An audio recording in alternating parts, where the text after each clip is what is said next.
Israel, la tierra prometida, es un país de contrastes ideológicos y religiosos. Sus casi 10 millones de habitantes se han acostumbrado a los escenarios bélicos. El más reciente, la llamada Guerra de los 12 días, que mantuvo con Irán del 13 al 24 de junio de 2025. Además del añejo conflicto con Palestina en la Franja de Gaza. Por esta razón, constantemente crea tecnologías bélicas. El Centro Pérez por la Paz y la Innovación, construido en honor a Simón Peres, ex primer ministro de Israel, cuenta con toda una galería de guerra. Y aquí podemos hablar sobre nuestros sistemas de defensa, cascos con pantallas integrados para pilotos de guerra. Y la obra maestra que les ha permitido, según cuentan, librar todo tipo de batallas. Un sistema que intercepta y neutraliza en el aire misiles lanzados por países adversarios. Y nuestro gran sistema de defensa aéreo, la cúpula de hierro, que día a día nos salva de las amenazas de nuestros enemigos. Y gracias a esto, nuestra tierra sigue en pie. Desde el comienzo de la guerra, desde el 7 de octubre, casi a diario tenemos que usar estos sistemas con misiles realmente muy caros, pero nada vale más que una vida de nuestros ciudadanos. Pero Israel es algo más que un país en guerra. De forma paralela, constantemente crea tecnologías para uso masivo y cotidiano entre la población mundial. Por aquí tenemos el USB, uno de los primeros dispositivos para poder llevar tu propia información, tus archivos digitales, creado por Dov Moran en 1999. Lo hemos usado todos. No sé cuántos lo llevarán hoy en día en sus bolsillos. Miren por acá, el Kinect. No sé si lo habrán escuchado. Esto nos permitió jugar con nuestros cuerpos adentro de nuestras consolas. Es hoy probablemente la meca de la ciencia en muchos aspectos en el mundo y de la tecnología. Israel pertenece al continente asiático. Está en el Medio Oriente. Limita con Líbano, Siria, Jordania y con Egipto. La mayor parte de su territorio, el 60%, es desierto.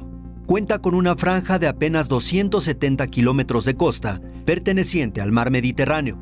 Es una nación casi seca. Llueve muy poco durante el año, pero aún así lograron casi un milagro hídrico.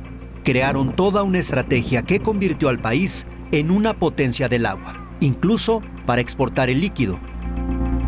Israel ha desarrollado varios métodos para poder aprovechar los recursos de agua escasos que tenemos.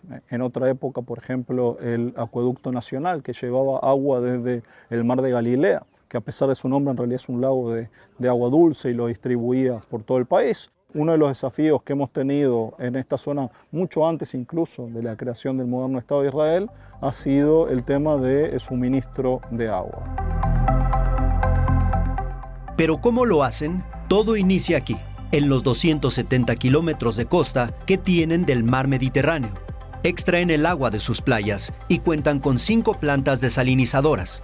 Esta es la más grande del país y del mundo. Mide 10 hectáreas. Se ubica en la periferia de Tel Aviv. Pero es la misma metodología de desalinización. Puede localizar la planta de desalinización junto a la costa y luego llevar el agua arriba. Es precisamente lo que ocurre en Israel. Sin desalinización no podríamos tener suficiente agua potable. A través de una serie de procesos que incluyen una técnica denominada ósmosis inversa, el agua es prácticamente purificada para consumo humano. Con plantas como esta, Israel potabiliza 700 millones de metros cúbicos de agua al año, suficiente para abastecer el 70% de la demanda de toda la población del país, integrada por 10 millones de habitantes. Las plantas son privadas y operan a través de un convenio gubernamental. Pero eventualmente el dinero para la planta viene de los contribuyentes, porque cada mes el gobierno recauda el dinero del agua y entonces nos paga a nosotros. Paga 0.685 dólares por un metro cúbico. En este país no desperdician una sola gota. Después de ser utilizada en casas, comercios y edificios, en todos los rincones, el líquido es conducido a 120 plantas de tratamiento residual. Esto permite recuperar el 90% del agua para darle un segundo uso. Israel es probablemente un imperio de tecnología de agua aquí y esto comenzó porque no tenemos agua y hay que producir siempre más tecnologías para un país que está básicamente viviendo en el desierto. Esta es la planta Shavdan. Se ubica a 10 kilómetros de la ciudad de Tel Aviv. Cada día llegan aquí más de 400.000 metros cúbicos de agua.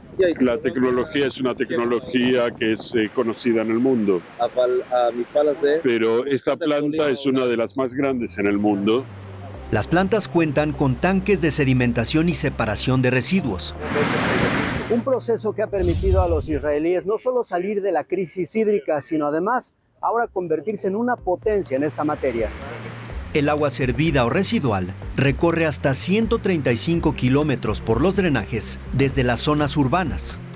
Llegan los efluentes desde, digamos, la zona de Tel Aviv y el norte. En promedio de 3 horas tarda lo que vienen los residuos.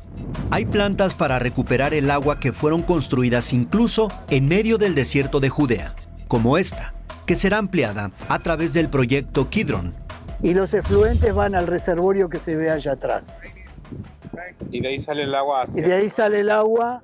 Es una meta de la Autoridad del Agua de Israel poder reutilizar el máximo las aguas residuales del país. Todos los días, solo aquí, recuperan 30 millones de litros de agua usada por habitantes de Jerusalén. Con la ampliación, buscan reciclar 110 millones de litros a diario. La escasez de agua en Israel siempre existió. No tiene como una condicionante por lo que está pasando en el mundo. Es local, siempre se pudo asumir las condiciones del país. La pregunta es, ¿esta estrategia podría aplicarse en México? Supongo que algo así sería muy bueno en cualquier lugar del mundo. También en lugares en los que no hay escasez de agua, siempre hay que pensar en el medio ambiente. Al salir de las plantas, el valioso líquido se aprovecha en la agricultura de forma milimétrica. Lo que podemos ver aquí es un ejemplo de maíz, una demostración. Podemos ver cómo está uniforme y cómo el agua se riega exactamente en el lugar indicado, y sabemos que este agua contiene también el fertilizante.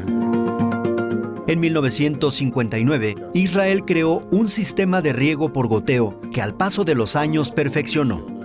La empresa Netafim modernizó la técnica. Ahora las tuberías tienen pequeños ductos internos para hacer rendir cada gota. El agua viaja en forma de zigzag y esta misma fuerza que tiene el agua al viajar va a romper las paredes de minerales que se van a formar en el camino. Así que, miren qué simple, que solamente cuando el agua fluye va a destapar todo. Con ello, este país semidesértico logra cosechas generosas, que incluso envía más allá de sus fronteras. Y la única razón por la que podemos cultivar aguacate es porque utilizamos agua reciclada. De otra forma no podríamos. Todo nuestro aguacate, de hecho, lo exportamos y lo exportamos a Europa. Frutas, verduras y legumbres que parecían impensables en un país asentado en un desierto. Son sistemas de riego que permiten que la fruta y los vegetales se puedan cultivar prácticamente todo el año aquí en Israel. Al viajar por las carreteras de Israel, es común observar reservorios de agua, que forman parte de las técnicas del sistema de riego por goteo.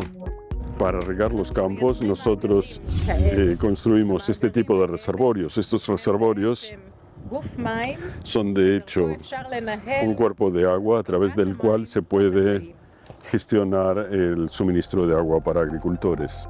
Instalar estos equipos cuesta en promedio $2,000 por hectárea. Y como el computador obtiene información sobre las condiciones climáticas globales, el computador enviará un mensaje al agricultor que mañana seguramente lloverá y le pregunta, ¿conviene que riegue o no? Los ductos de riego por goteo incluso han permitido cambiar el rostro en cada rincón de las ciudades israelíes. En serio que lo van a ver en todos lados. Todos los canteros, todas las plantitas tienen estos caños marrones al lado y gracias a eso tenemos tantas flores en la calle. La gestión del agua además les llevó a crear un sistema que localiza fugas con imágenes tomadas vía satélite que detectan humedad bajo la tierra, como si se tratara de radiografías de rayos X. La banda L, esta que trabajamos nosotros, es más o menos la misma idea, pero no son músculos y piel que es transparente, no son huesos que son sensibles, pero atmósfera, nubes, vegetación, asfalto, todo esto es transparente como si fuera la piel y los músculos. Y en lugar de huesos vemos humedad de suelo, tierra mezclada con agua. Así combaten la sed de todo el país con el aprovechamiento al máximo del agua del mar Mediterráneo. Pero esta nación no solo lucha por mantenerse hidratada, también lo hace ante los conflictos bélicos. En el memorial a las víctimas del Festival Nova en Reim, Israel, a 4 kilómetros de la Franja de Gaza, la muerte acecha a casi 2 años del ataque del grupo terrorista Hamás. Desde entonces, el fuego no cesa. En la zona, el guía advierte que puede haber detonaciones, y es claro, la guerra está activa, así que aprovecha para dar instrucciones. Porque estamos en una zona de guerra, y son explosiones que son parte de lo que está pasando dentro de la Franja de Gaza también. Por supuesto que si hay algún lanzamiento de cohetes, alguna alarma acá, síganos a nosotros con calma, hay que tener cuidado, no correr de más. Hay acá en toda la zona refugios. Y 5 minutos después se escucha y se siente la primera detonación. Es el sonido del conflicto bélico. Entre las víctimas también es recordado, se acaba de escuchar una explosión, y se advirtió, bueno, todo está bien. Entre las víctimas les decía que se encuentra esa fotografía que recuerda a Orión Hernández, un mexicano que perdió la vida en este lugar. Hay una bandera de México aquí y es así como se le rinde un homenaje a él y a todas aquellas personas que perdieron la vida aquella noche. 10 minutos después, en plena entrevista, se escucha otra detonación. Uno no se acostumbra a la guerra, sino que aprende a vivir y a poder convivir con ella y aprende a poder seguir. ¿Esas explosiones? Sí, esas explosiones, bueno, hemos escuchado varias, les vengo avisando en el día que se pueden escuchar. Eso implica que estamos muy cerca de la zona de conflicto. De hecho, podemos llamar todavía toda esta zona militarizada y zona en conflicto. It's not because the fighting continues right now, so I think it's okay. Like it's not really concerning. Más tarde, después de estas explosiones, documentadas por UNO TV, el 28 de mayo de 2025, el primer ministro de Israel, Benjamín Netanyahu, aseguró que el ejército israelí eliminó al máximo líder de Hamás en Gaza, Mohamed Sinwar. Era uno de los terroristas más buscados por Israel. Entramos en la Franja de Gaza con fuerza, eliminamos a decenas de miles de terroristas. Eliminamos a Deif, a Haniyeh, a Yahya Sinwar y a Mohamed Sinwar. Era uno de los terroristas más buscados por Israel. Se trata del hermano menor de Yahya Sinwar, que murió en otra ofensiva un año atrás.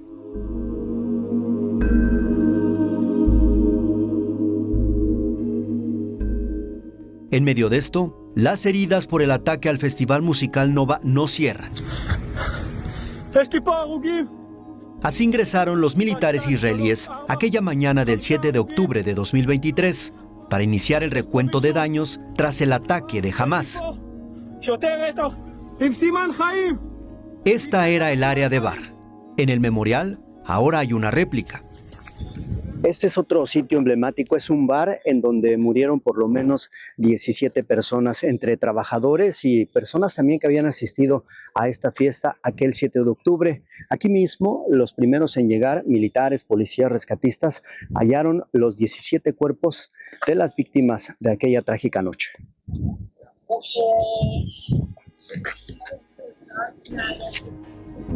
El despliegue de integrantes de Hamás pudo verse por varios kilómetros a la redonda. Acá en este lugar de la Fiesta Nova, igual que en el resto de esta zona, comenzaron a ver los misiles, el ataque de misiles alrededor de las 6:30 de la mañana. Aquí había una fiesta donde habían alrededor de 3.400 personas. Es una tragedia lo que pasó, es el peor atentado que hemos vivido en la historia de Israel y en la historia del pueblo judío desde lo que fue el Holocausto.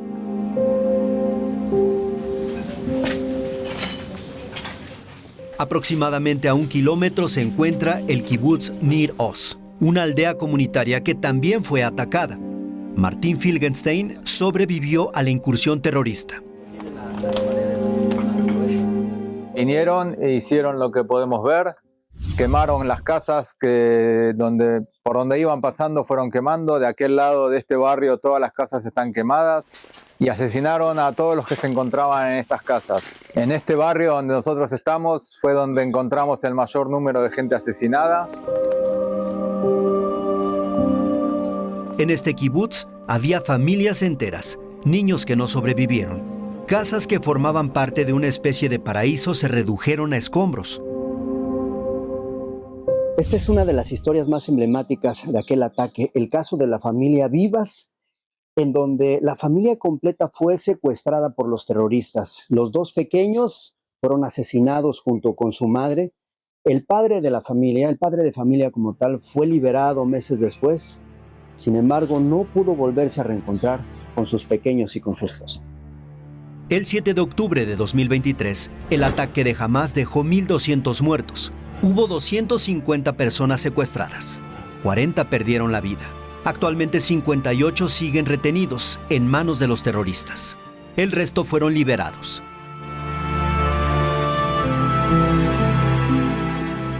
Frente al Museo de Arte de Tel Aviv, familiares de las víctimas crearon la Plaza de los Secuestrados. Día a día exigen a las autoridades de Israel que los rescate. Nosotros sabemos de más de 40 secuestrados que fueron secuestrados con vida y que murieron o asesinados o por enfermedades o por hambre o por los mismos ataques.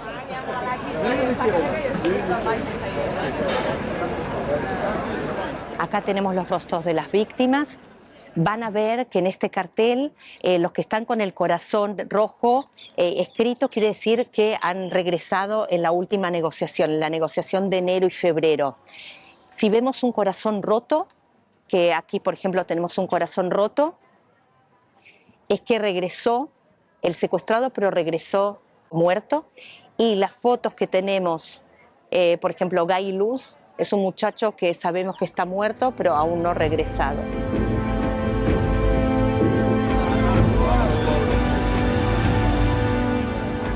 Sin embargo, lejos del fin del conflicto con Gaza, las hostilidades se han recrudecido. Los palestinos se enfrentan a hambruna. Según activistas, están muriendo por la falta de alimentos. Un hecho que incluso ha sido reconocido por el presidente de Estados Unidos, Donald Trump.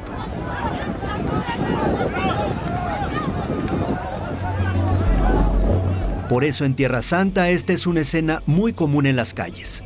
Personas vestidas de civil que portan armas de grueso calibre a toda hora. Lo mismo son jóvenes que salen por la noche a divertirse que padres de familia con todo y sus hijos. En su mayoría se trata de gente que forma parte de las reservas del ejército israelí. Gente que está de civil con arma, en general va a ser reservista, pero puede ser alguien que está en el ejército, pero en este momento está de días de Franco y necesita llevar su arma porque no la puede dejar sin cuidados. También a los militares en activo se les puede ver uniformados y armados, acompañados de su familia, siempre alertas. Es parte del día a día en una nación donde los choques religiosos pueden costar vidas, no solo por la guerra de los 12 días con Irán, también es por los conflictos bélicos que ya mantenía con países vecinos como Líbano o con el grupo terrorista Hamás de Palestina. El tema de la seguridad es un tema que hace años que está en Jerusalén. Podemos decir desde que fue reunificada en el año 67, siempre hay, digamos, peligro o cuidado con las diferentes poblaciones y las diferentes personas que vienen a visitar. En todo el país, pero más en sitios como la ciudad antigua de Jerusalén, donde conviven judíos, musulmanes y cristianos, la seguridad es clave. Es una zona de fricción. Estamos viendo que para las tres religiones monoteístas están los lugares más sagrados y puede causar y causan conflictos. Por lo tanto, es importante que esté la policía. Según medios locales, a partir de la incursión del grupo terrorista Hamas en el festival musical Nova, 300.000 reservistas se alistaron en Israel, cifra que podría incrementar.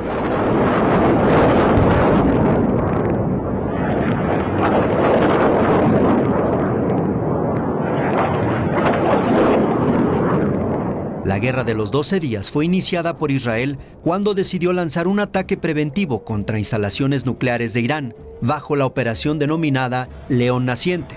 Después se sumó Estados Unidos como aliado del ejército israelí con el ataque llamado Martillo de Medianoche. La escalada bélica dejó daños en ambas naciones. En la Tierra Prometida, pese al domo de hierro, los misiles alcanzaron objetivos en zonas urbanas como el Hospital Soroka, en la sureña ciudad de Beersheba, en Israel. Aquí pueden ver un hospital atacado de forma deliberada por parte del régimen de los ayatolás en Teherán. Repito, un hospital civil. Y como ustedes pueden ver, los misiles no diferencian entre judíos, árabes, cristianos, entre nadie.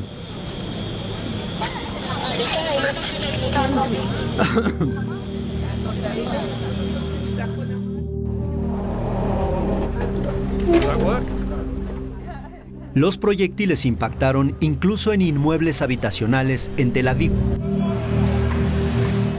Según medios internacionales, en Irán murieron 610 personas y 5.000 resultaron heridas, mientras que Israel habría reportado 28 fallecidos y 29 heridos.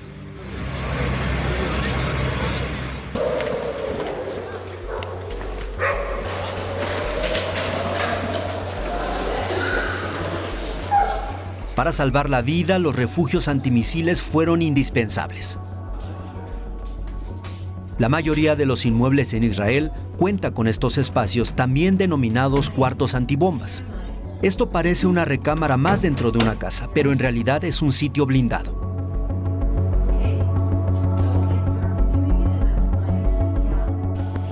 Son espacios que salvan vidas ante los proyectiles lanzados por países enemigos.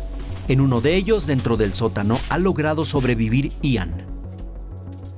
En mi caso, yo tengo un refugio en el piso -1 de mi casa. Otros son parte de las casas porque son edificios más modernos, que ya mismo es parte de un cuarto, donde un miembro de la casa puede dormir ahí. Las reglas de construcción marcan las características que deben tener para garantizar seguridad. Los refugios, según ley, tienen que tener un espesor de 30 centímetros las paredes, con eso podríamos frenar los misiles.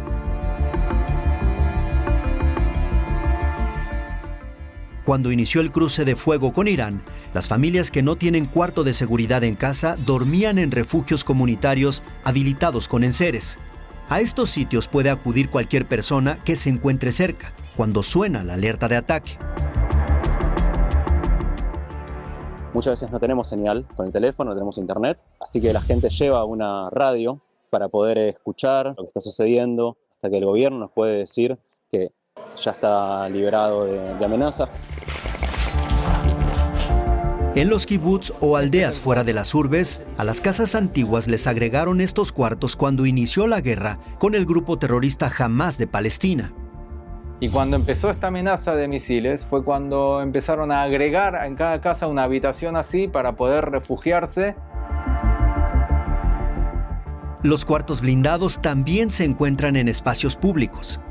Los misiles de corto alcance no tienen un poder destructivo como los de largo alcance. Por lo tanto, estos pequeños bloques de cemento de un doble concreto se suelen colocar en las calles, cerca de las estaciones de colectivos, de camiones, para, en caso de que suene una alarma, la gente pueda resguardarse automáticamente allí.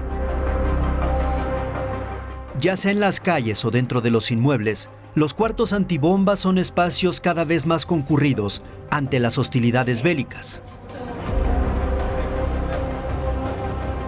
En la llamada Tierra Prometida, donde la tecnología, la gestión del agua y la guerra son parte del día a día.